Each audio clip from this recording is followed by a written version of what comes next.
ચાલો છોકરાઓ આપણે આગળ વધીએ. લાસ્ટ વિડીયોની અંદર આપણે સમજેલા હતા કક્ષકની ઉર્જા. લાસ્ટ વિડીયોમાં આપણે કક્ષકની ઉર્જા શીખેલા હતા, તો એને આપણે કન્ટિન્યુ કરીએ. તો કીધું હતું કે ભાઈ કક્ષકની ઉર્જા હાઇડ્રોજન જેવા પરમાણુ માટે માત્ર મુખ્ય ક્વોન્ટમ આંકથી આપણે મેળવી શકીએ છીએ, પરંતુ બહુ ઇલેક્ટ્રોનીય પરમાણુ માટે કક્ષકની ઉર્જા n અને l મુખ્ય ક્વોન્ટમ આંક અને ગૌણ ક્વોન્ટમ આંક આ બંને ઉપર આધાર રાખતું હોય છે. તો હવે આપણે સમજવાનો પ્રયત્ન કરીએ કે આ જે n અને l ઉપર કક્ષકની ઉર્જા કેવી રીતના નક્કી થશે. તો આપણે એને સમજીએ. બે નિયમ બી તમને કીધેલા હતા. મને કહી હું લખી દઉં છું. કક્ષક લઈ લઉં છું. કક્ષક માટે n નું મૂલ્ય લઈ લઉં છું. કક્ષક માટે n નું મૂલ્ય, કક્ષક માટે l નું મૂલ્ય લઈ લઉં છું અને અહીંયા n પ્લસ l નું મૂલ્ય લઈ લઉં છું. સમજો. ચાલો, સૌથી પહેલામાં પહેલી કક્ષક આપણને ખબર છે કે 1s આવશે. મુખ્ય ક્વોન્ટમ આંક 1 છે એટલે કેન્દ્રની નજીક હશે 1s કક્ષક. તો n નું મૂલ્ય કેટલું થવાનું? 1. ભાઈ s કક્ષક માટે l નું મૂલ્ય હોય છે 0, માટે 1 પ્લસ 0 ઇઝ ઇક્વલ ટુ થઈ જશે 1. ક્લિયર છે? ચાલો, ત્યાર પછી વાત કરીએ 2s માટે. તો n નું મૂલ્ય કેટલું હોય છે? 2 હશે. s છે એટલે 0. 2 પ્લસ 0 ઇઝ ઇક્વલ ટુ કેટલું આવશે ભાઈ? 2 આવશે. હવે 2s ની વાત કરીએ તો ભાઈ 2p ની બી વાત કરી લઈએ, કારણ કે n બરાબર 2 બીજા કોષની અંદર બે કક્ષક હોય છે, એક હોય છે s અને એક હોય છે p. 2s અને 2p. તો આના માટે n નું મૂલ્ય વિચારીએ તો n નું મૂલ્ય હોય છે 2, p માટે હોય છે 1. તો 2 પ્લસ 1 ઇઝ ઇક્વલ ટુ હોય છે 3. આનો મતલબ એમ થાય કે નિયમ શું છે? n પ્લસ l નું મૂલ્ય જેનું ઓછું તેની ઉર્જા ઓછી. એટલે કે અહીં એક મૂલ્ય છે માટે 1s કક્ષકની ઉર્જા ઓછી. 2p માટે 3 મૂલ્ય છે માટે એની ઉર્જા આ 3 માં કેવી હોય છે? વધારે હોય છે. ચાલો આગળ જઈએ, વાત કરીએ. ભાઈ n બરાબર 2 માં આ જ બે જ કક્ષક હોય છે. n બરાબર 3 ની વાત કરું, n બરાબર 3 માં શું હશે? 3p હશે, સોરી 3s, 3p, 3d. આ રીતના કક્ષકો હશે. આ 3 ને સમજવાનો પ્રયત્ન કરીએ. ચાલો, 3s માટે n બરાબર 3, s માટે 0, એટલે કે 3 પ્લસ 0 ઇઝ ઇક્વલ ટુ કેટલું થવાનું? 3 થવાનું. હવે કન્ફ્યુઝન આવશે. શા માટે કન્ફ્યુઝન? કે 2p અને 3s આ બંનેમાંથી કોની ઉર્જા ઓછી અને કોની ઉર્જા વધારે? કારણ કે આપણું રૂલ્સ એન્ડ રેગ્યુલેશન છે કે n પ્લસ l નું મૂલ્ય જેનું ઓછું તેની ઉર્જા ઓછી. પણ n પ્લસ l નું મૂલ્ય જ્યારે બંનેનું સેમ આવતું હોય ત્યારે બીજો નિયમ બી મેં તમને કીધો હતો કે જ્યારે n પ્લસ l નું મૂલ્ય સરખું આવતું હોય ત્યારે જેનો મુખ્ય ક્વોન્ટમાંક ઓછો તેની ઉર્જા ઓછી. કારણ કે આ જે 2p કક્ષક છે એ n બરાબર 2 માં આવશે, 3s કક્ષક છે એ n બરાબર 3 માં આવશે. એટલે કે 2p કક્ષક કેન્દ્રની નજીક હશે જ્યારે 3s કક્ષક કેન્દ્રથી દૂર હશે. તો આને લીધે 2p કક્ષકની ઉર્જા કેવી હોય છે? ઓછી હોય છે. તો જ્યારે પણ n પ્લસ l નું મૂલ્ય સેમ હોય ત્યારે તમારે ચેક કરવાનું હોય છે મુખ્ય ક્વોન્ટમ આંક. જેનો મુખ્ય ક્વોન્ટમ આંક ઓછો તેની ઉર્જા ઓછી. બસ આ બે રૂલ્સ એન્ડ રેગ્યુલેશન છે કક્ષકની ઉર્જા નક્કી કરવા માટે. ખૂબ જ સિમ્પલ છે કે n પ્લસ l નો સરવાળો કરો, ને બીજું છે જો n પ્લસ l નો સરવાળો સેમ આવે તો જેનો ક્વોન્ટમ નંબર ઓછો તેની ઉર્જા ઓછી હોય છે. ચલો આગળ જઈએ 3p માટે. તો 3, ચલો p માટે શું આવશે? 1 આવશે, હા કે ના? તો 3 પ્લસ 1 ઇઝ ઇક્વલ ટુ 4. 3. ભાઈ ડી માટે શું આવશે? 2 આવશે. 3 + 2 = 5. રેડી?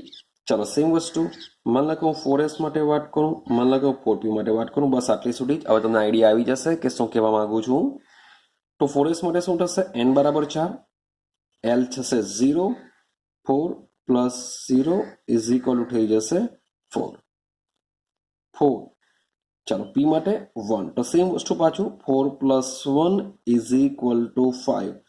હવે સવાલ એવો આવે કે n = 4 છે, તો આ બંનેમાંથી કોની ઉર્જા વધારે કોની ઓછી? તો n = 4 માં તમે ચેક કરશો તો અહીંયા શું આવે છે? 4 આવે છે, અહીંયા આવે છે 3. તો 100%ની વાત છે કે આ અહીંયા 3 છે એટલે 3p કક્ષકની ઉર્જા કેવી હશે? ઓછી હશે, કમ્પેરિઝન ટુ 4s. ક્લિયર થાય છે? હવે આમાં ચેક કરો. અહીંયા છે 5, અહીંયા છે 5, અહીંયા છે 3d કક્ષક, અહીંયા છે 4p કક્ષક. તો 100%ની વાત છે 4p કરતા 3d કક્ષકની ઉર્જા કેવી હોય છે? ઓછી હોય છે. ક્લિયર થાય છે? હા કે ના? ચાલો હવે આપણે આગળની વાત કરીએ. હવે મજાનો ટોપિક આપણે સમજીએ. આજનો જે આ વિડીયો છે ખૂબ જ ઇમ્પોર્ટન્ટ છે, બરાબર ધ્યાન આપવાનો પ્રયત્ન કરજો. ચાલો તો હવે વાત કરવાના છે આપણે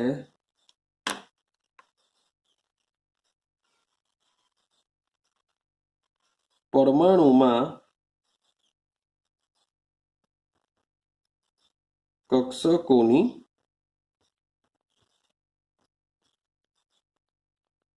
ગોઠવણી. પરમાણુમાં કક્ષકોની ગોઠવણી વિશે આપણે વાત કરવાના. ચાલો સમજો. તો આ જે પરમાણુ છે શું છે? પરમાણુ. તો પરમાણુમાં શું આવેલું હશે? કક્ષકો આવેલી હશે. પરમાણુમાં શું હોય છે? કક્ષકો આવેલી હશે. ને આ કક્ષકોમાં કોણ ગોઠવાયેલા હોય છે? ઇલેક્ટ્રોન ગોઠવાયેલા હોય છે, ઇલેક્ટ્રોન રહેલા હોય છે. ઇલેક્ટ્રોનનું ઘર છે કોણ? કયું ઘર છે? કક્ષક. કક્ષક ક્યાં આવેલી હોય? કક્ષામાં આવેલી હોય છે, કેન્દ્રની આજુબાજુ આવેલી હોય છે કક્ષા. કક્ષાની અંદર કક્ષક, કક્ષકની અંદર ઇલેક્ટ્રોન. તો પરમાણુની જે કક્ષકો છે એ કક્ષકોમાં ઇલેક્ટ્રોનની ગોઠવણી. હવે આ જે ઇલેક્ટ્રોનની આપણે શું કરવાના? ગોઠવણી કરવાના. શું કરીશું? ગોઠવણી. તો પરમાણુમાંની કક્ષકોમાં ઇલેક્ટ્રોનની ગોઠવણી એ ટ્રોન નિયમને આધીન રહીને કરવામાં આવે છે. પહેલો નિયમ છે બાઉફનો નિયમ અથવા સિદ્ધાંત. બીજો છે પાઉલી નિષેધનો સિદ્ધાંત. પાઉલી નિષેધનો સિદ્ધાંત. અને ત્રીજો નિયમ છે હુન્ડનો સિદ્ધાંત અથવા નિયમ. જે બોલવો હોય તે બોલો, સિદ્ધાંત બોલો, નિયમ બોલો. રેડી છે?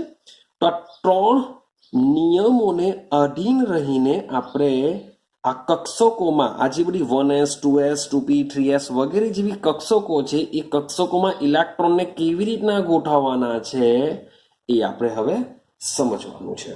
ક્લિયર છે? તો બહુ મજાનું છે, બરાબર સમજવાનો પ્રયત્ન કરજો. ચલો તો શરૂઆત કરીએ. પહેલો નિયમ નામ જ છે આઉફ-બાઉફ સિદ્ધાંત. આપણે સમજીશું આઉફ-બાઉફ સિદ્ધાંત. રેડી છે? ચાલો બરાબર કોન્સન્ટ્રેટ કરજો. સૌથી પહેલા આઉફ-બાઉફ શબ્દના અર્થની વાત કરી. કેનો અર્થ શું થશે? મીનિંગ શું થશે? તો આ જે આઉફ-બાઉફ શબ્દ છે સૌથી પહેલા સમજો આ જર્મન ભાષાનો શબ્દ છે. શું છે? જર્મન ભાષાનો શબ્દ છે. અને જર્મન ભાષામાં આઉફ-બાઉફનો અર્થ થશે, અહીંયા લખીએ છીએ આપણે ભાઈ ગોઠવણી અથવા તો રચના. આને પહેલા યાદ કરી લો. ગોઠવણી અથવા રચના. તો આઉફ-બાઉફ ભાઈ વૈજ્ઞાનિક નથી, આ એક શબ્દ આપવામાં આવ્યો છે. જર્મન ભાષામાં આઉફ-બાઉફનો અર્થ શું થશે? ગોઠવણી અથવા રચના થશે. ક્લિયર છે? ચાલો હવે આપણે આ સિદ્ધાંતનો ઉપયોગ શું કરીશું? તો આપણે આ સિદ્ધાંતનો ઉપયોગ કક્ષકોની ગોઠવણી એના માટે કરીશું. ક્લિયર છે? કક્ષકોની ગોઠવણી વડે કરી શકે. આઉબાઉ સિદ્ધાંતનો ઉપયોગ શામાં કરીશું કે કક્ષકોને આપણે કેવી રીતના ગોઠવવાની છે, કયો ઇલેક્ટ્રોન સૌથી પહેલા ગોઠવાશે, કયો ભાઈ પછી ગોઠવાશે, તો એના માટે કક્ષકોની આપણે શું કરવાની છે? ગોઠવણી કરવાની છે. માટે આઉબાઉનો નિયમ સમજો કે ભાઈ નિયમ શું કહેવા માંગે છે. નિયમ શું છે? બહુ સિમ્પલ નિયમ છે, બરાબર સમજવાની વાત કરજો કે ધરા સ્થિતિમાં એટલે કે ભૂમિ અવસ્થામાં શબ્દ લખી શકીએ આપણે ભૂમિ અવસ્થામાં. આ ભૂમિ અવસ્થાનો મતલબ એવો થાય કે જ્યારે પરમાણુમાં રહેલો ઇલેક્ટ્રોન ઉત્તેજિત અવસ્થામાં ન હોય ત્યારની વાત ચાલે છે. એટલે કે ભૂમિ અવસ્થામાં કક્ષકો તેમની વધતી જતી ઉર્જાના ક્રમમાં ભરાય છે.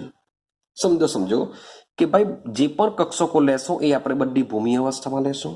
ભૂમિ અવસ્થામાં કક્ષકો તેમની વધતી જતી ઉર્જાના ક્રમમાં ભરાય. વધતી જતી ઉર્જાનો મતલબ શું થાય કે સૌથી પહેલા ઓછી ઉર્જા આવશે, ત્યાર પછી એના કરતા વધુ ઉર્જા આવશે, ત્યાર પછી એના કરતા વધુ ઉર્જાવાળી કક્ષક આવશે, એના કરતા વધુ ઉર્જાવાળી કક્ષક આવશે. આ રીતના ભરાતી જશે. આઈડિયા આવે છે કઈ? કે જે કક્ષકની ઉર્જા ઓછી તે સૌથી પહેલા આવશે, એના કરતા વધુ ઉર્જાવાળી કક્ષક, ત્યાર પછી વધુ ઉર્જાવાળી કક્ષક. હવે તમને ખબર નહીં પડતી હશે સર કોની ઉર્જા વધારે, કઈ કક્ષકની ઉર્જા વધારે, કઈ કક્ષકની ઉર્જા ઓછી. ભાઈ તેના માટે મેં તમને હમણાં સમજાવ્યું N+L કે કઈ કક્ષકની ઉર્જા ઓછી છે, કઈ કક્ષકની ઉર્જા વધારે છે. તમારે જાણવું હશે તો N+L નો સરવાળો કરો. તો N+L ના મૂલ્ય દ્વારા આપણે દરેકે દરેક કક્ષકની ઉર્જા જાણી શકીએ. તો એમાં સૌથી ઓછી ઉર્જાવાળી કઈ છે? 1s. તો સૌથી પહેલા ઇલેક્ટ્રોન શામાં દાખલ થાય? 1s માં થશે, કારણ કે એક કક્ષકની ઉર્જા ઓછી. ત્યાર પછી n બરાબર 2 એટલે કે 2s કક્ષક. ભાઈ n બરાબર 3 માં 2 આવે છે, પણ એમાં બી રૂલ્સ એન્ડ રેગ્યુલેશન છે કે જે કક્ષકનો મુખ્ય ક્વોન્ટમ નંબર ઓછો હશે તેની ઉર્જા ઓછી, માટે 2p. તો પહેલા 1s માં ભરાય, પછી 2s માં ભરાય, પછી 2p માં ભરાય. તો આ જે કક્ષકો છે એ કક્ષકોની વધતી જતી ઉર્જાનો ક્રમ દર્શાવે છે. ક્લિયર થાય છે? તો આઉબાઉ પણ આ જ રીતના કહેવા માંગે છે કે ભૂમિ અવસ્થામાં કક્ષકોને તેમની વધતી જતી ઉર્જાના ક્રમમાં ગોઠવવામાં આવે છે. અથવા તો બીજો બી એને મીન્સ કે આ જ વસ્તુને આપણે બીજી રીતના જો કહેવું હોય તો કહી શકાય કે ઇલેક્ટ્રોન, બીજી રીતના કહીએ આપણે, ઇલેક્ટ્રોન સૌપ્રથમ સૌથી ઓછી ઉર્જા ધરાવતી કક્ષકમાં ભરાય છે. ઇલેક્ટ્રોન સૌથી ઓછી ઉર્જાવાળી કક્ષામાં ભરાય છે.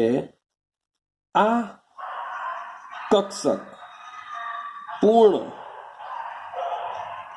ભરાય ન જાય, આ કક્ષક પૂર્ણ ભરાય ન જાય, અથવા તો પૂર્ણ એવું લખીએ આપણે, પૂર્ણ ભરાઈ ગયા બાદ જ, કે આખી કક્ષક સંપૂર્ણ ભરાઈ ગયા બાદ જ ઇલેક્ટ્રોન તેના કરતા ઊંચી ઉર્જાવાળી કક્ષકમાં દાખલ થાય. શબ્દો સમજો કે ઇલેક્ટ્રોન સૌથી પહેલા, માની લો કે આની જ વાત કરું કે આમાં સૌથી પહેલા શું થવાનું કે સૌથી પહેલા ભાઈ 1s ની ઉર્જા ઓછી છે, તો સૌથી પહેલા ઇલેક્ટ્રોન શું કરશે? 1s માં જશે. 1s સંપૂર્ણ ભરાઈ જાય નહીં, 1s સંપૂર્ણ ભરાઈ ન જાય, સંપૂર્ણ ભરાઈ ગયા બાદ જ ઇલેક્ટ્રોન 2s માં જશે. હવે 2s સંપૂર્ણ ભરાઈ ન જાય ત્યાં સુધી એ 2s માં જ જતો રહેશે ઇલેક્ટ્રોન. પણ જેવો 2s સંપૂર્ણ ભરાઈ જાય પછી 2p કક્ષકમાં જાય. 2p કક્ષક સંપૂર્ણ ભરાઈ ગયા બાદ 3s કક્ષકમાં જશે. So on. જેમ જેમ કક્ષકની ઉર્જા વધુ હશે તે મુજબ ઇલેક્ટ્રોન દાખલ થતો રહે છે. આવું કોણ કહે છે? આવબાવ. તો આવબાવ માત્ર ને માત્ર કક્ષકોની ઉર્જા વિશે વાત કરે છે કે જે કક્ષકની ઉર્જા કેવી હશે? ઓછી હશે. જે કક્ષકની ઉર્જા ઓછી હશે એ સૌથી પહેલા દાખલ થશે ને ત્યારબાદ જ ઇલેક્ટ્રોન એના કરતા વધુ ઉર્જાવાળી કક્ષકમાં દાખલ થતો હોય છે.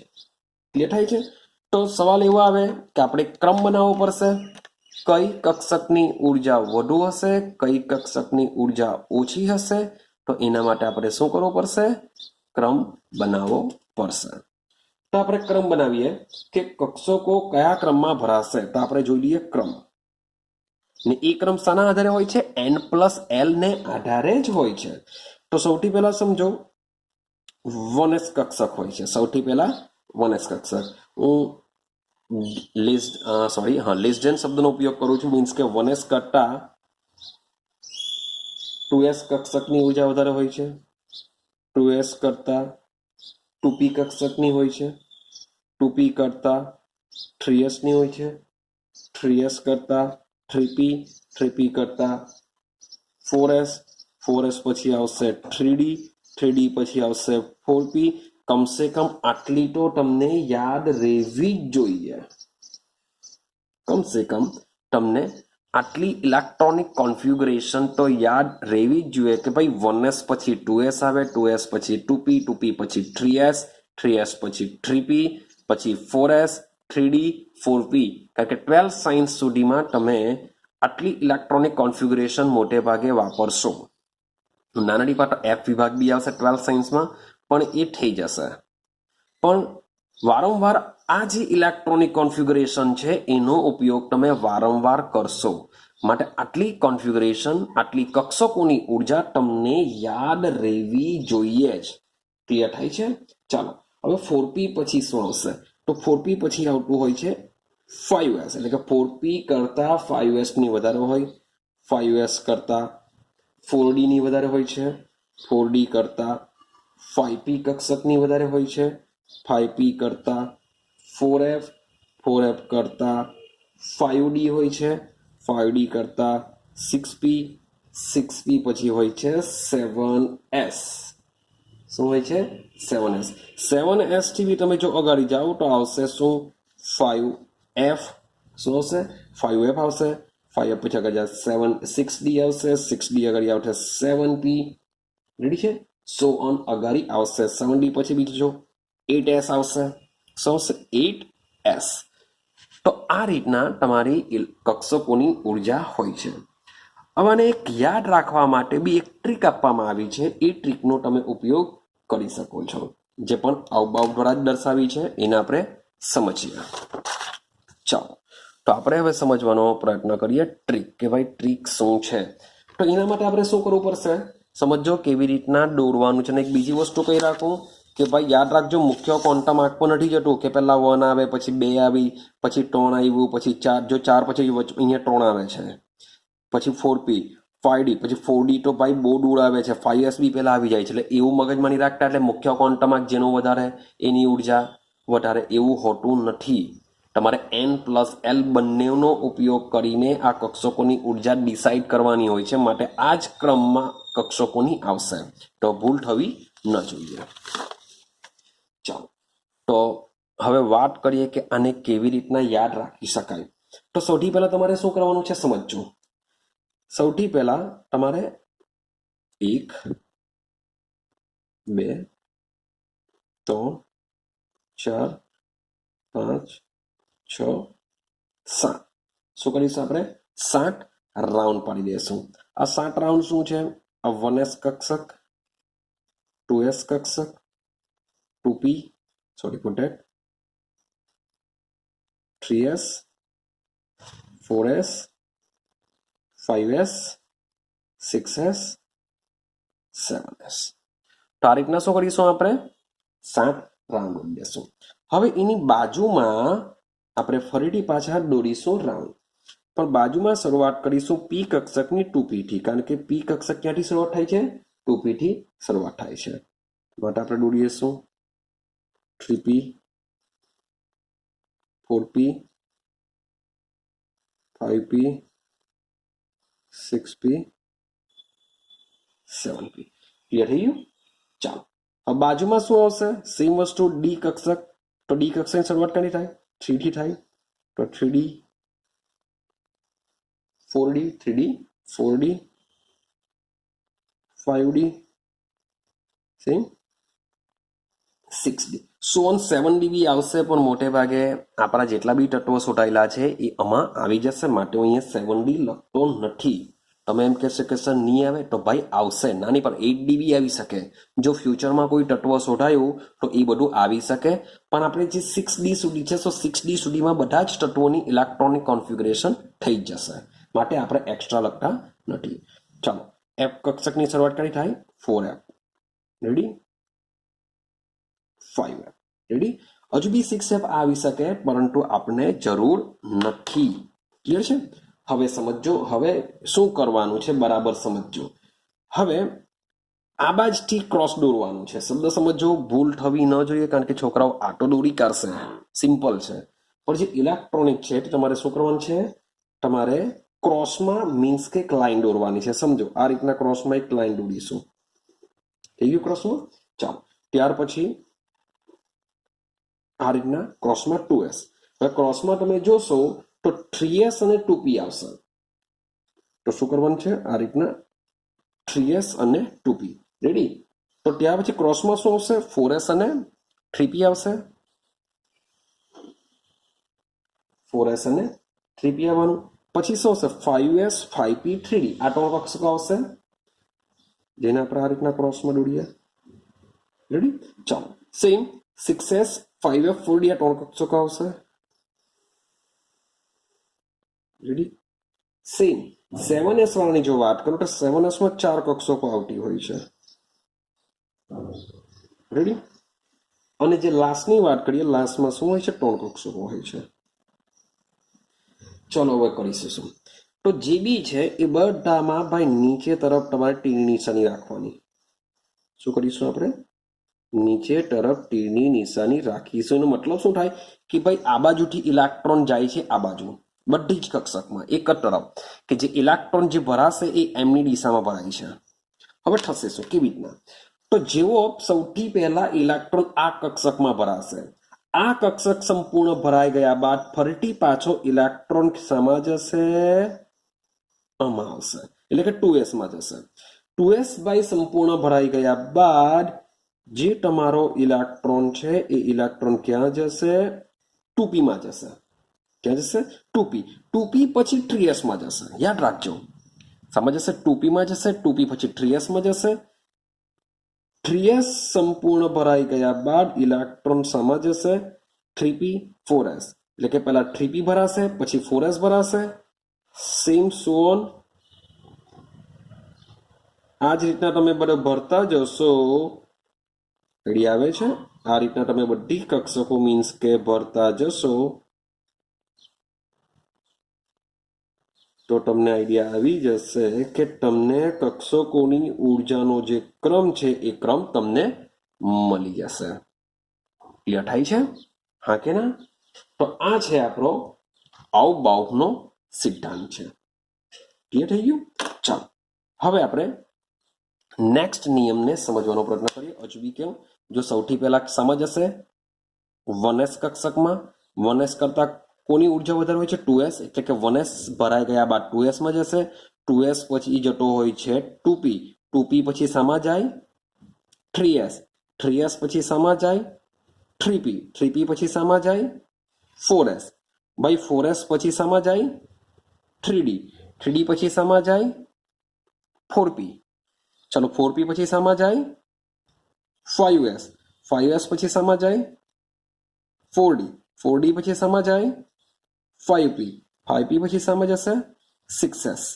6s પછી 4f માં જશે, 5d માં જશે, 6p માં જશે, 7s માં જશે, પછી જશે 5f, પછી જશે 6d, પછી જશે 7p માં જશે.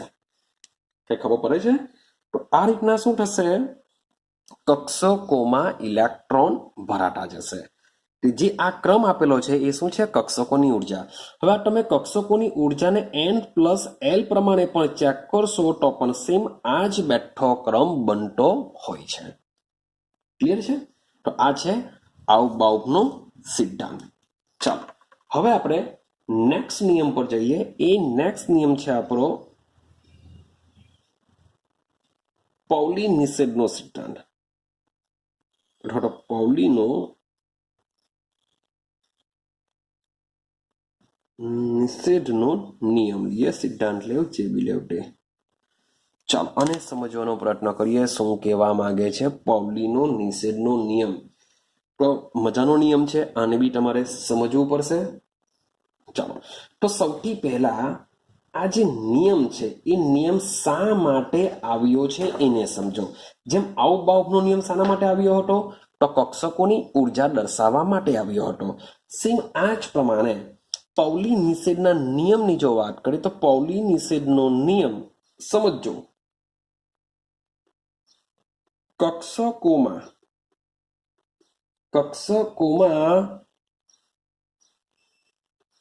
કેટલી સંખ્યામાં ઇલેક્ટ્રોન ભરાશે તે પાઉલી નિષેધનો નિયમ કહે છે કે આ જે બધી જુદી જુદી કક્ષકો છે એ જુદી જુદી કક્ષકોમાં કેટલા ઇલેક્ટ્રોન ભરાશે. એક ઘર હોય તો એ ઘરમાં કેટલા માણસ રહેશે એ કોણ કહેશે? પાઉલી કહેશે. રેડી? તો આ જે બધા મેં તમને દોરેલા છે બધા શું છે? આ જે બધા કક્ષકો દોરેલ છે બધા જ ઇલેક્ટ્રોનના ઘર છે. એમાં ઇલેક્ટ્રોન રહેવાના છે, પણ એક ઘરમાં કેટલા ઇલેક્ટ્રોન રહેશે એ કોણ કહેશે? પાઉલીનો નિયમ કહેશે. માટે કક્ષકોમાં કેટલી સંખ્યામાં ઇલેક્ટ્રોન ભરાશે તે પાઉલી નિષેધના નિયમથી જાણવામાં આવે છે. રેડી છે? નામ જ છે પાઉલીનો નિષેધનો નિયમ. તો આ જે વૈજ્ઞાનિક છે એ વૈજ્ઞાનિક છે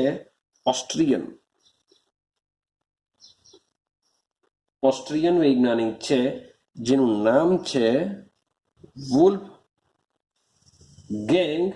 પાઉલી. વુલ્ફગેંગ પાઉલીએ આ નિયમ આપેલો છે. નિયમ શું છે? ઈસવીસન 1926ની અંદર પ્રસ્થાપિત કરવામાં આવ્યો હતો. ઈસવીસન 1926માં. તો ભાઈ નિયમ શું છે? હવે સમજો નિયમ કે પાઉલીના નિષેધનો નિયમ શું હોઈ શકે. કારણ કે કક્ષકોમાં કેટલી સંખ્યામાં ઇલેક્ટ્રોન ભરાવાના છે, મીન્સ કે પાઉલીએ પણ શું કરેલું છે? કઈ જે જુદી જુદી કક્ષકો છે જુદી જુદી કક્ષકોમાં ઇલેક્ટ્રોન ભરેલા છે, પણ એક રૂલ્સ એન્ડ રેગ્યુલેશન છે. સમજો નિયમ છે પરમાણુમાં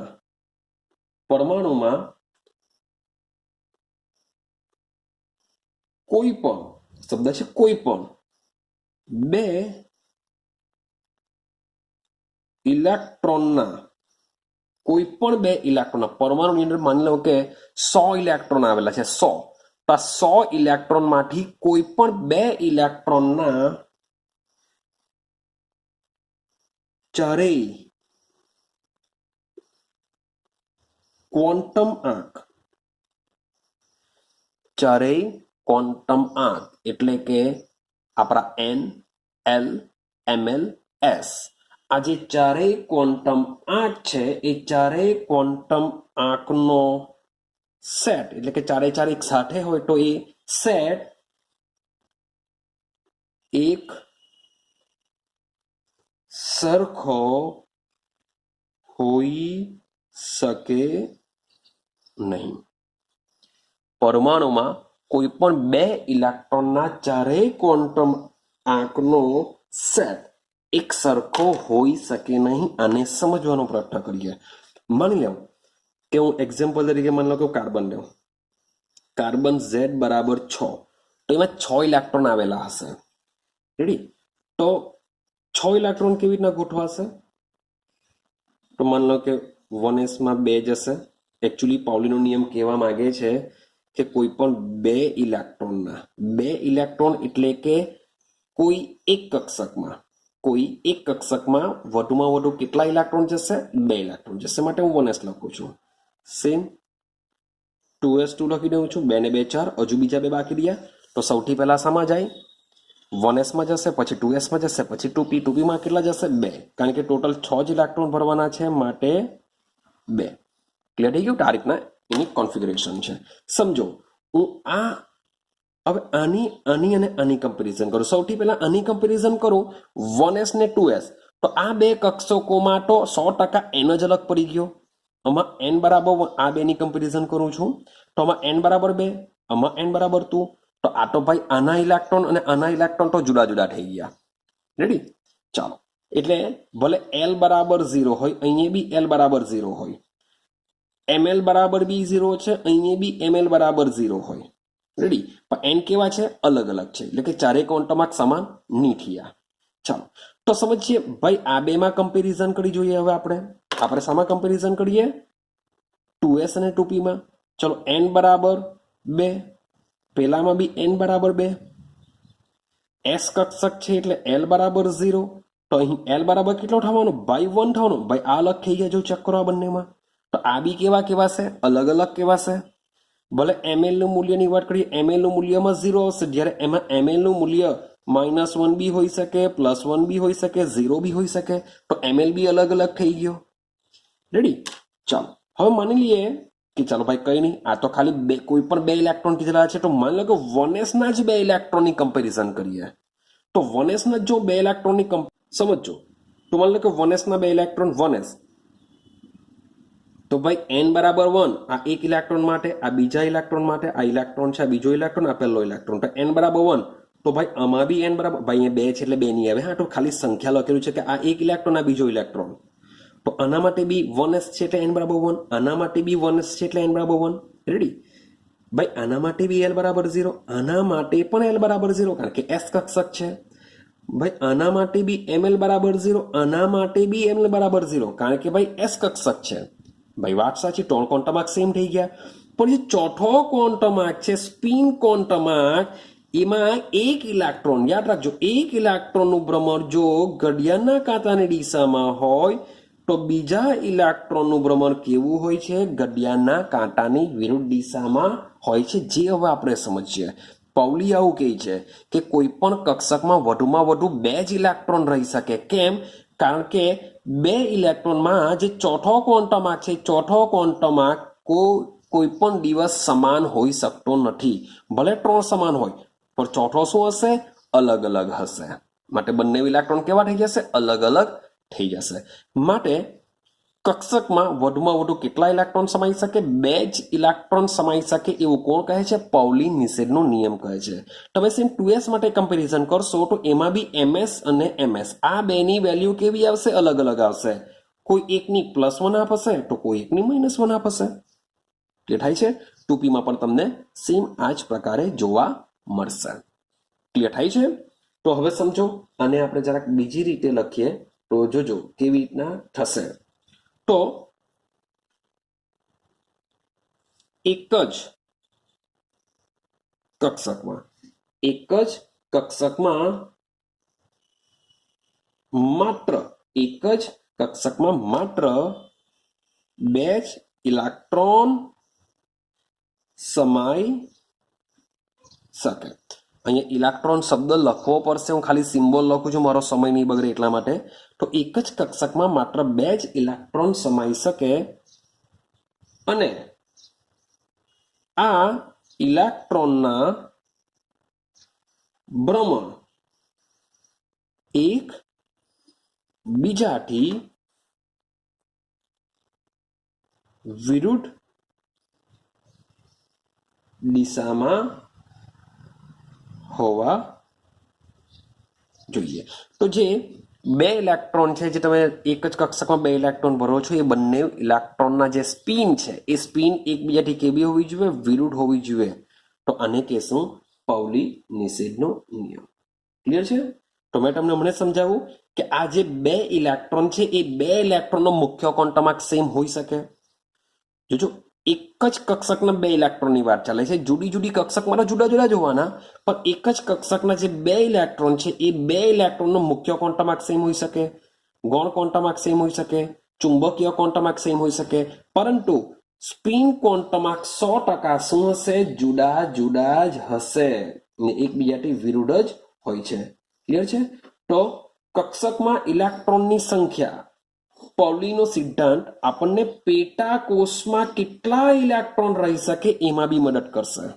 શબ્દ સમજો કે આ નિયમ પેટા કોષમાં કેટલા ઇલેક્ટ્રોન સમાવી શકાય તેની ગણતરી કરવા માટે મદદરૂપ થાય છે.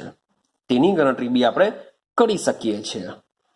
ચલો, કેવી રીતે થશે તો સમજો. હું વાત કરું છું સૌથી પહેલા એસ કક્ષકની. કોઈ બી એસ કક્ષક લઈ લો.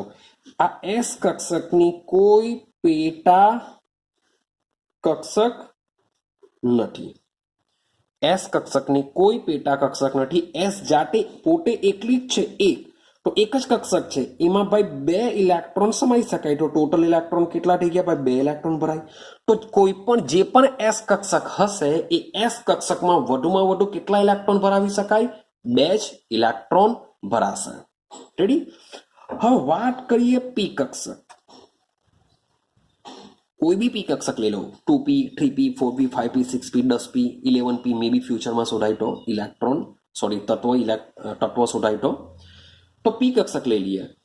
ભાઈ પી કક્ષકની કેટલી પેટા કક્ષકો છે? 3 પેટા કક્ષકો છે. આ કેવી રીતના? જે આપણે આગળના વિડીયોમાં વાત કરી છે. એમએલ પરથી આપણે નક્કી કર્યું છે કે પી કક્ષકની 3 પેટા કક્ષકો છે. 3 પેટા કક્ષકો જે છે એને આપણે નામ બી આપ્યું છે પીએક્સ, પીવાય, પીઝેડ. તો આ એક પીએક્સ કક્ષક છે, આ એક પીવાય કક્ષક છે, આ એક પીઝેડ કક્ષક છે. ભાઈ એક કક્ષકમાં કેટલા ઇલેક્ટ્રોન રહેશે? 2. હવે ટોટલ પેટા કક્ષકો કેટલી છે? 3. 1, 2 ને 3, ટોટલ 3 પેટા કક્ષકો. એક કક્ષકમાં કેટલા ઇલેક્ટ્રોન ભરાય? 2 ભરાય. તો ટોટલ કેટલા ઇલેક્ટ્રોન ભરાશે? પી કક્ષકમાં 6 ઇલેક્ટ્રોન ભરાશે. 2 ઇલેક્ટ્રોન પીએક્સમાં, 2 ઇલેક્ટ્રોન પીવાયમાં, 2 ઇલેક્ટ્રોન પીઝેડમાં, ટોટલ ઇલેક્ટ્રોન ભરાશે 6 ઇલેક્ટ્રોન. તો પી કક્ષકમાં ટોટલ 6 ઇલેક્ટ્રોન ભરાશે. ક્લિયર થયું? ચાલો, સેમ વસ્તુ વાત કરીએ ડી કક્ષક. યાદ છે? ડી કક્ષક આમાં એલ બરાબર શું આવશે? 0 આવશે. આમાં એલ બરાબર શું આવશે? 1 આવશે. આમાં એલ બરાબર શું આવશે? 2 આવશે. માટે જે એમએલ ની વેલ્યુ છે, એમએલ ની વેલ્યુ -2, -1, 0, +1, +2 થવાની. 1, 2, 3, 4, 5, ટોટલ કેટલી આવશે? 5. માટે ડી કક્ષકોની કેટલી પેટા કક્ષકો હોય છે? 5 પેટા કક્ષકો હોય છે. જે આપણે સમજીને આવેલા છે dxy, dyz, dzx, dx² - y², dz². તો આ 5 પેટા કક્ષકો હોય છે. તો અહીંયા લખી દઉં છું 5. ભાઈ એક કક્ષકમાં વધારેમાં વધારે 2 ઇલેક્ટ્રોન સમાય. તો ગુણ્યા 2 કરું તો ટોટલ થઈ જશે તમારા 10 ઇલેક્ટ્રોન. એનો મતલબ એમ થાય કે ડી કક્ષકમાં વધુમાં વધુ 10 ઇલેક્ટ્રોન સમાઈ શકે. વધુમાં વધુ કેટલા ઇલેક્ટ્રોન સમાઈ શકે? 10 ઇલેક્ટ્રોન. સેમ એફ કક્ષકની વાત કરીએ. એફ કક્ષક. તો એફ કક્ષક માટે એલ બરાબર શું હશે? 3 હશે. 3 હશે નો મતલબ શું થાય કે એમએલ ની વેલ્યુ -3, અથવા તો ખબર નહીં પડતી હોય તો ભાઈ ટ્વાઇસ એલ +1 કરી શકીએ. 3 દુ 6 ને 7 મીન્સ કે એમએલ ની વેલ્યુ કેટલી આવશે? 7 આવશે. તો માટે એફ કક્ષક કેટલી? 7 પેટા કક્ષકો ધરાવે છે. એફ શું કરશે? 7 પેટા કક્ષકો ધરાવે. તો આપણે શું કરી શકીએ? 7 ગુણ્યા 2 એટલે કે ટોટલ 14 ઇલેક્ટ્રોન. મીન્સ કે એફ કક્ષકમાં જ્યાં સુધી 14 ઇલેક્ટ્રોન ન ભરાય ત્યાં સુધી એ સંપૂર્ણ ભરાશે નહીં. ત્યાં સુધી ઇલેક્ટ્રોન એફ કક્ષકમાં જ જશે. જેવા 14 ઇલેક્ટ્રોન ભરાઈ જાય પછી એ આગળની કક્ષકમાં જઈ શકે છે. કંઈક આઈડિયા આવે છે? હવે આપણે તમને સમજો, મેં કાર્બનનું અગાડી એક્ઝામ્પલ આપેલું. કાર્બન Z બરાબર 6 છે, તો ભાઈ 1s 2s 2p આ રીતના હું જરાક લખી દઉં છું. તો સૌથી પહેલા કાર્બન, ભાઈ અહીંયા મેં 2 લખેલા. કેમ 2 લખેલા? ભાઈ કાર્બનની 1s કક્ષકમાં વધારેમાં વધારે 2 જ ઇલેક્ટ્રોન સમાય. હવે 2 ઇલેક્ટ્રોન સંપૂર્ણ ભરાઈ જાય ત્યાર પછી બાકી રહ્યા હજુ 4 ઇલેક્ટ્રોન. તો બાકીના 4 માંથી બીજા 2 ઇલેક્ટ્રોન 2s માં જશે. ભાઈ 2s બી સંપૂર્ણ ભરાઈ ગઈ, તો બાકી રહ્યા 2 ઇલેક્ટ્રોન ક્યાં જશે? 2p માં. હવે 2p માં 2p માં ટોટલ 6 ઇલેક્ટ્રોન ભરાઈ શકે. તો તમારે અહીંયા 6 નથી લખી દેવાનું. ભાઈ કાર્બન પાસે ઇલેક્ટ્રોન કેટલા છે? 6 જ છે, માટે આપણે અહીંયા 6 લખીશું. તો આ કેવી રીતના? આને કહીશું આપણે ઇલેક્ટ્રોનીય રચના, ઇલેક્ટ્રોનિક કોન્ફિગરેશન ઓફ એટમ, જે આપણે આના પછીના ટોપિકમાં આ જ રીતની વાત કરવાના છે. રેડી છે? થોડુંક એક્ઝામ્પલ તમને આપ્યું, આપણે પછી વાત આની કરીશું. રેડી? તો આ રીતના જે કક્ષક છે, એસ કક્ષક, પી કક્ષક, ડી કક્ષક, એફ કક્ષક, એમાં વધુમાં વધુ કેટલા ઇલેક્ટ્રોન સમાઈ શકે? જે છે એફ કક્ષકમાં 2 ઇલેક્ટ્રોન, પી કક્ષકમાં 6 ઇલેક્ટ્રોન, ડી કક્ષકમાં 10 ઇલેક્ટ્રોન અને એફ કક્ષકમાં 14 ઇલેક્ટ્રોન સમાઈ શકે છે. ક્લિયર છે? આ જે સંખ્યા છે એ સંખ્યા કેવી છે? મહત્તમ. મીન્સ કે સંપૂર્ણ ભરાઈ જશે કક્ષક આનાથી, સંપૂર્ણ ભરાઈ જશે. તો થોડુંક હજુ ચાલો આના પછીના પોઈન્ટમાં જ વાત કરીએ. આ સંપૂર્ણ ભરાઈ જશે. તો સમજો, હવે બરાબર સમજાવવાની વાત કરું છું તે બરાબર સમજો. તો મુખ્ય ક્વોન્ટમ આંક, મુખ્ય ક્વોન્ટમ આંક n ધરાવતા કોષમાં, મુખ્ય ક્વોન્ટમ આંક n ધરાવતા કોષમાં રહી શકે તેવા ભાઈ ઇલેક્ટ્રોનની મહત્તમ સંખ્યાનું સૂત્ર શું હશે? વિચારો કે મુખ્ય ક્વોન્ટમ આંક n ધરાવતા કોષ એટલે કે 1s માં કેટલા હોઈ શકે, 2s માં 2p 3d 4d vote ever. આ તો સોરી ફોર ધેટ, આ તો આપણે l ની વાત કરીએ. આ તો ખાલી માત્ર ને માત્ર મુખ્ય ક્વોન્ટમ આંક. મીન્સ કે તમને એમ કે n બરાબર 4 કોષમાં રહેલા ઇલેક્ટ્રોનની સંખ્યા જણાવો. n બરાબર 4 કોષમાં. તો n બરાબર 4 કોષની અંદર ભાઈ કઈ કઈ કક્ષક હોઈ શકે? ભાઈ 4s આવી શકે, ભાઈ 4p હોઈ શકે, ભાઈ 4d હોઈ શકે, બીજું શું હોઈ શકે? 4f હોઈ શકે. Sorry for that. તો n બરાબર 4 કોષમાં રહેલા ઇલેક્ટ્રોનની સંખ્યા જણાવો. તો n બરાબર 4 માં શું હશે? 4s હશે, 4p હશે, 4d હશે, 4f હશે. તો આપણે હમણાં સમજીને આવ્યા કે ભાઈ એસ કક્ષકમાં વધારે વધારે 2 ભાઈ 4 દુ 8 નહીં કરી દેતા, મુખ્ય ક્વોન્ટમ આંક ગુણ્યા 2 એવું નહીં કરતા ભાઈ. એસ કક્ષકમાં વધારે વધારે 2 ઇલેક્ટ્રોન સમાય, પી કક્ષકમાં વધારે વધારે 6 ઇલેક્ટ્રોન સમાય, ડી કક્ષકમાં વધારેમાં વધારે 10 ઇલેક્ટ્રોન સમાય અને એફ કક્ષકમાં વધારેમાં વધારે 14 ઇલેક્ટ્રોન સમાય. તો n બરાબર 4 માં ટોટલ ઇલેક્ટ્રોન કેટલા સમાય? ગણી કરો. 14 ને 10 24, 24 ને 6 30, 30 ને 2 32. રેડી? હવે આ જે આંકડો છે એ આંકડો તમારે આ રીતના કેલ્ક્યુલેશન કરવાથી મળ્યો, પણ એની જગ્યાએ એક સૂત્ર તમને આપું, 4n². આ યાદ રાખજો. સોરી પોતે અહીંયા આવશે 2, નોટ 4. અહીંયા n બરાબર 4 છે એટલે મારાથી 4 લખાઈ ગયો, પણ પાછું અહીંયા લખી કરીએ આપણે 2n². આ 2 કાંઠી આવ્યો એની વાત કરીએ. સૌથી પહેલા યાદ કરો કે કોઈ પણ કોષમાં રહેલી કક્ષકોની સંખ્યા જાણવા માટેનું સૂત્ર છે n². યાદ કરો, આગળ આપણે ભણીને આવ્યા કે કક્ષકોની સંખ્યા જાણવા માટેનું સૂત્ર છે n². કે n બરાબર 4 હતો, n બરાબર 4 માં કેટલી કક્ષકો આવશે? તો ભાઈ n નો વર્ગ એટલે કે 4 નો વર્ગ 16. તો ટોટલ 16 કક્ષકો આવશે. કેવી રીતના 16? તો f માં કેટલી કક્ષક? 7 કક્ષક. ડી માં કેટલી?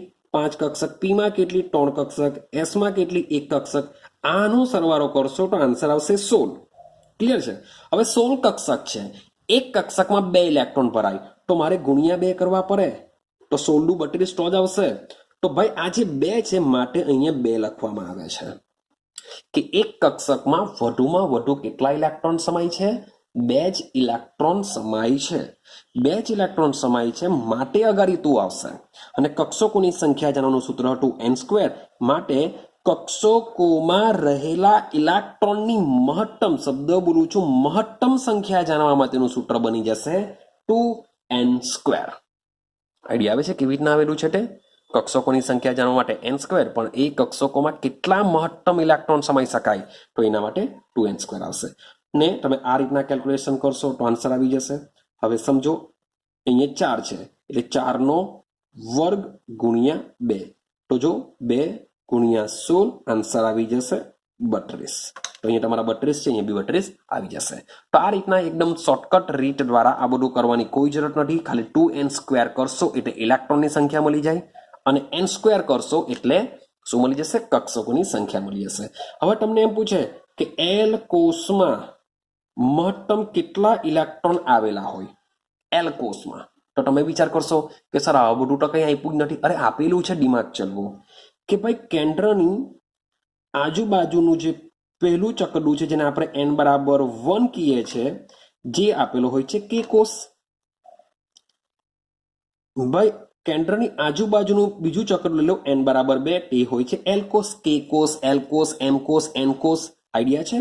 n=1 2 3 4 5 મુખ્ય ક્વોન્ટમ આંકમાં કીધેલું આપણે K L M N O, આવું કંઈ કીધેલું. તમને પૂછી શકે N કોષમાં અથવા O કોષમાં, અથવા એવું બી કહે K L M N O, આવા ક્વેશ્ચન નીકળે. તમને પૂછે P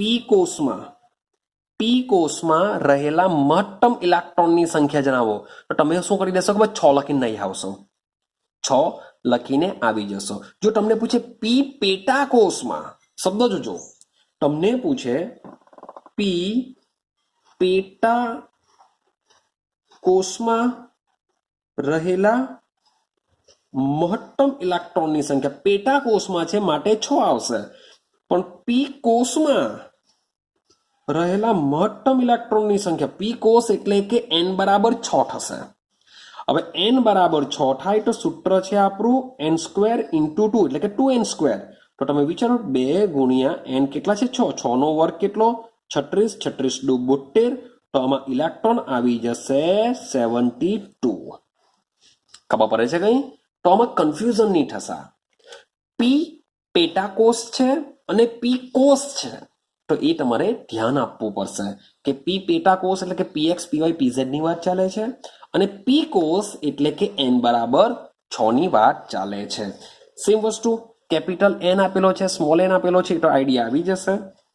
LB છે, L પણ યાદ રાખો.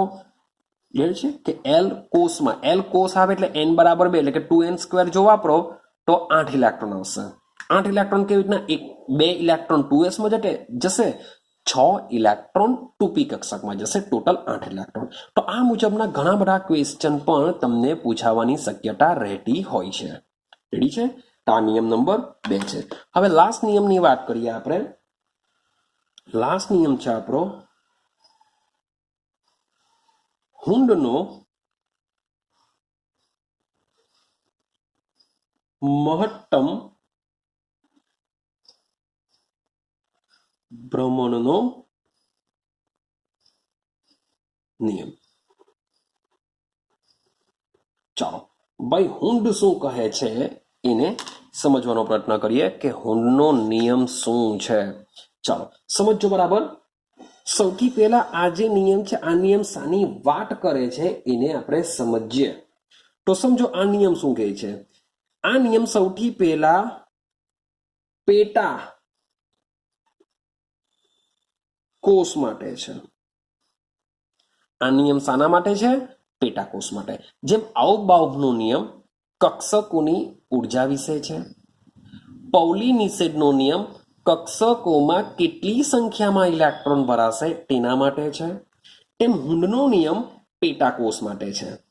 હવે પેટા કોષનો મતલબ શું થાય? મેં તમને હમણાં જ વાત કરી કે ભાઈ એસ ની કોઈ પેટા કક્ષક નથી, પી ની 3 પેટા કક્ષકો છે, ડી ની 5 પેટા કક્ષકો છે, એફ ની 7 પેટા કક્ષકો છે. તો ભાઈ આ જે પેટા કક્ષકો છે એ પેટા કક્ષકો માટે હુનનો મહત્તમ ભ્રમણનો નિયમ કામ કરે છે. એસ ની કોઈ પેટા કક્ષક નથી, માટે આ નિયમ એસ માટે કામ કરતો નથી. હવે આપણે અગાડી સમજીને આવ્યા કે આ જે બધી પેટા કક્ષકો છે, જાણે કે પી ની વાત કરીએ તો તેમાં શું આવશે? પીએક્સ, પીવાય, પીઝેડ. આ 3 પેટા કક્ષક છે પી ની. તો આ 3 પેટા કક્ષકોની ઉર્જા, કદ અને આકાર કેવા હોય છે? સમાન. જો મુખ્ય ક્વોન્ટમ આંક તો 100% 2p હોય તો બધામાં 2 લખવાના, 3p હોય તો બધામાં 3 લખવાના. તો બધાની ઉર્જા, કદ, આકાર કેવા હોય છે? સમાન હોય છે. ઉર્જા શક્તિ બી સમાન હોય છે, માટે આને આપણે ડીજનરેટ કક્ષકો કહીશું. કે બધાની ઉર્જા કેવી છે? આપણે ઉર્જા પર લેશું. આપણે ઉર્જા મેઇન કામ છે આપણે. તો ટોનેટોનની ઉર્જા કેવી છે? સમાન છે, માટે જ આપણે એને ડીજનરેટ કક્ષકો કહીએ છીએ. તો સમજો કે આ નિયમ શું કહે છે? આ નિયમ આ પેટા કક્ષકો માટે છે. જે લોકો ડીજનરેટ કક્ષકો ધરાવે છે તેના માટે છે. ચાલો, હવે આ નિયમ શું કહે છે? નિયમને બરાબર સમજવાનો પ્રયત્ન કરો કે સમાન પેટાકોષની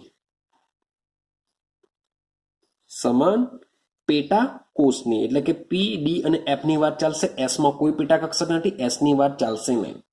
તો સમાન પેટાકોષની કક્ષકમાં ઇલેક્ટ્રોનનું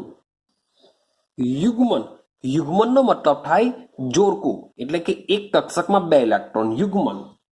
તો સમાન પેટાકોષની રચનામાં ઇલેક્ટ્રોનનું યુગ્મન જ્યાં સુધી દરેક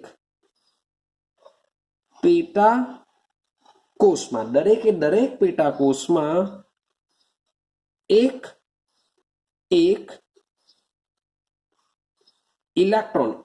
ઇલેક્ટ્રોન ગોઠવાતા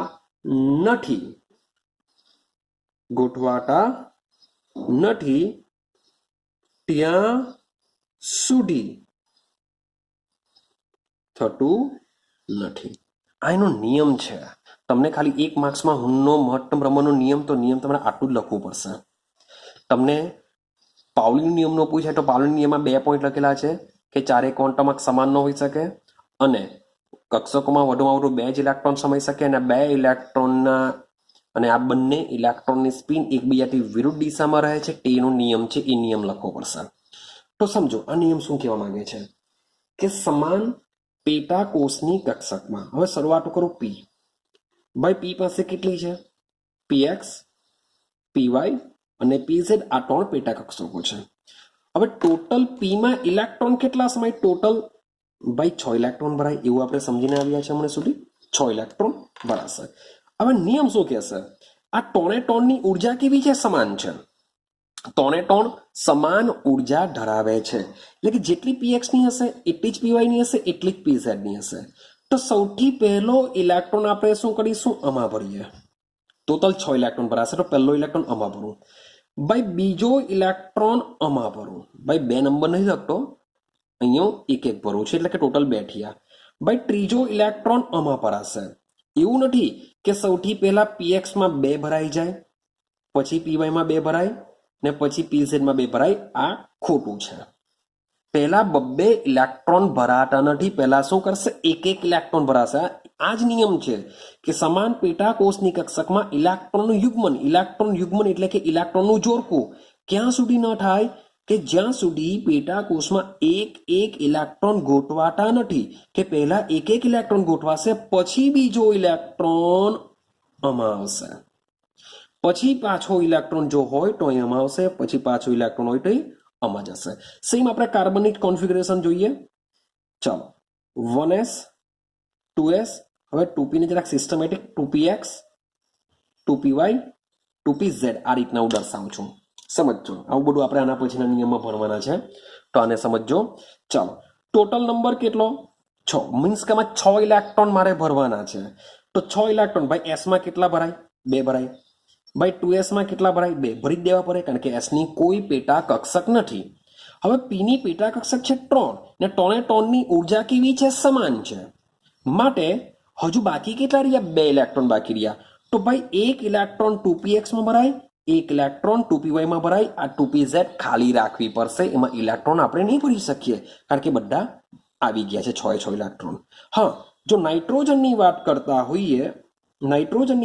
હોઈએ તો શું થશે? 1s2 2s2 2px 2py, એટલે કે 4 5 6 અને હજુ 1 ઇલેક્ટ્રોન આમાં ભરાશે. આઈડિયા આવે? એટલે કે સૌથી પહેલા શું કરશે? એક ઇલેક્ટ્રોન ગોઠવાતા નથી ત્યાં સુધી, મીન્સ કે યુગ્મન ક્યારે થાય? કે જ્યાં સુધી એક ઇલેક્ટ્રોન ન ગોઠવાઈ જાય પછી યુગ્મન થશે. હવે માન લો કે ઓક્સિજનની વાત કરું, ઓક્સિજનમાં શું થશે? તો ઓક્સિજન નંબર છે 8, એટલે કે 1s 2s 2px 2py 2pz. Clear? હવે સમજો. તો 1s માં માન લો કે 2 ઇલેક્ટ્રોન ભરી દઉં, s ની કોઈ પેટા કક્ષક નથી, આમાં બી 2 ઇલેક્ટ્રોન ભરી દઉં, તો 2 ને 2 4. રહ્યા કેટલા? હજુ 5. તો હવે થવાનું શું? સૌથી પહેલા એક ઇલેક્ટ્રોન જ ભરાય. ભાઈ કેપેસિટી છે ભરવાની, કારણ કે 2 ને 2 4 5 6 7 થઈ ગયા. હવે 8મો ઇલેક્ટ્રોન છે પછી જ આમાં આવી શકે. જ્યાં સુધી આ લોકો સિંગલ નહીં ભરાઈ જાય પછી ઇલેક્ટ્રોન આમાં આવે. તે જ કહેવા માંગે છે કે સમાન પેટાકોષની કક્ષકમાં ઇલેક્ટ્રોનનું યુગ્મન જ્યાં સુધી દરેક પેટાકોષમાં એક ઇલેક્ટ્રોન ગોઠવાતા નથી ત્યાં સુધી થતું નથી. એટલે કે ઇલેક્ટ્રોન જે બીજો અહીંયા ક્યારેય નહીં ગોઠવી શકાય જ્યાં સુધી આ બધા જ ઇલેક્ટ્રોન એક ભરાઈ ન જાય ત્યાં સુધી. સેમ ડી ની વાત કરીએ તો ડી ની કેટલી છે? 5 પેટા કક્ષકો છે. સેમ વસ્તુ એફ ની વાત કરીએ, એફ ની કેટલી છે? 7 પેટા કક્ષકો. ટોટલ 10 ઇલેક્ટ્રોન ભરાય, ટોટલ આમાં 14 ઇલેક્ટ્રોન ભરાય. તો આ 10 ઇલેક્ટ્રોનમાં સૌથી પહેલા શું થશે? 1 2 3 4 5 આ રીતના શું કરશે? 5 ઇલેક્ટ્રોન ભરાશે. બધા શું કરશે? 5 ઇલેક્ટ્રોન ભરાશે. અને પછી જે છઠ્ઠો ઇલેક્ટ્રોન જો આવે તો એ યુગ્મ બનાવવાની વાત કરશે. શું કરશે? યુગ્મ બનાવવાની વાત કરશે. તો ભાઈ આના આજે એક બીજી વસ્તુ બી કહી રાખું કે ડીમાં ટોટલ 10 ઇલેક્ટ્રોન ભરાય. જો આ રીતના 5 ઇલેક્ટ્રોન ભરાયેલા હોય એટલે કે અર્ધપૂર્ણ રચના કહેવાશે. એને શું કહેવાશે? અર્ધપૂર્ણ રચના. સેમ એફ કક્ષકમાં ટોટલ 14 ઇલેક્ટ્રોન છે. જો ખાલી 7 ઇલેક્ટ્રોન ભરાયેલા હોય તો તેને શું કહેવાશે? અર્ધપૂર્ણ. પી કક્ષકમાં ટોટલ 6 ઇલેક્ટ્રોન, પી કક્ષક ટોટલ 3 કક્ષક છે, ટોટલ 6 ઇલેક્ટ્રોન. જો પી કક્ષકમાં 3 ઇલેક્ટ્રોન ભરાયેલા હોય તો તેને શું કહેવાશે? અર્ધપૂર્ણ ઇલેક્ટ્રોનીય રચના કહેવાશે. તો આ જે અર્ધપૂર્ણ ઇલેક્ટ્રોનીય રચના છે તેમની બી સ્થાયિત્વતા કેવી હોય છે? વધારે હોય છે. ક્લિયર છે? એ પણ આના પછીના નિયમમાં જોશું. તો આ છે આપણો હુન્ડનો નિયમ. આ હુન્ડનો નિયમ કોના માટે કામ કરે છે? જે સમાન પેટાકોષ છે. સમાન પેટાકોષ શામાં આવશે? પી કક્ષકમાં આવશે, ડી કક્ષકમાં આવશે અને એફ કક્ષકમાં આવશે. પીમાં 3, ડીમાં 5, એફમાં 7. તો આ કક્ષકોમાં જ્યારે ઇલેક્ટ્રોન ગોઠવાશે, જો જેટલી સંખ્યામાં હોય એટલા જ ઇલેક્ટ્રોન ગોઠવાના છે, બધા ભરવાના નથી.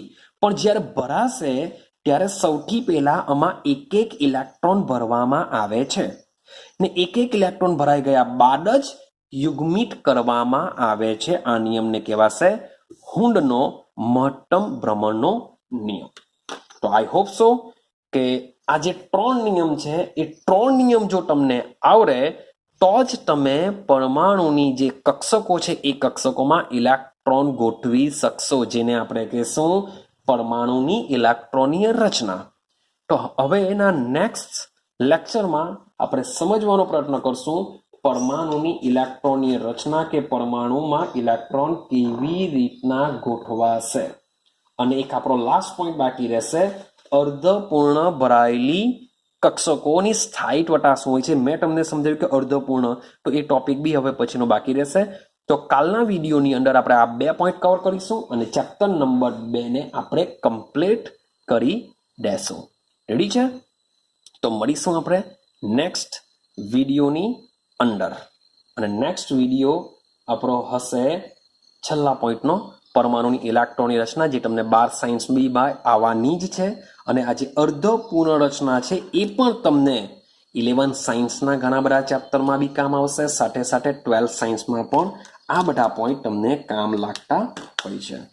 તો મળીશું હવે નેક્સ્ટ ટોપિકની અંદર, જે આપણો ચેપ્ટર નંબર 2 નો લાસ્ટ ટોપિક હશે. તો જો ગમતું હોય આ સ્ટડી તો ભાઈ વિડીયોને લાઈક કરો, સબસ્ક્રાઇબ કરો, શેર કરો, બેલ આઇકન દબાવી દો કે જેથી તમને ભાઈ વિડીયો મળતા રહે. આઈડિયા આવે છે? તો મળીશું આપણે નેક્સ્ટ વિડીયોની અંદર.